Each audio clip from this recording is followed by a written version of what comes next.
सच्चाई की जीत।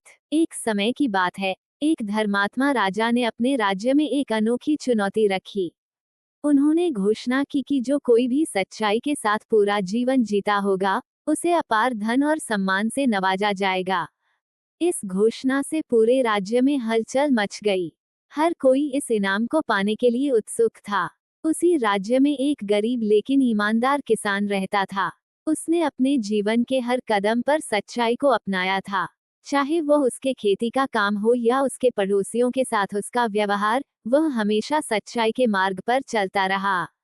एक दिन किसान ने सोचा कि वह भी राजा की चुनौती का हिस्सा बनेगा।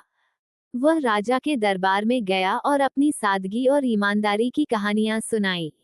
उसने बताया कैसे उसने अपने खेत में सोने की मुद्राएं पाई थीं, परंतु उसने उन्हें उसके असली मालिक को लौटा दिया।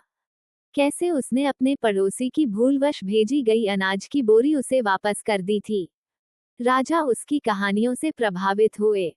उन्होंने महसूस किया कि किसान ने न केवल शब्दों में, बल्कि कर्मों में भी सच्चाई को अपनाया था। राजा ने उसे इनाम के रूप में सोने के सिक्के, नई भूमि और राज्य में सम्मानित स्थान दिया और आश्वासन दिया कि उसकी सच्चाई और ईमानदारी का राज्य भर में गुणगान किया जाएगा।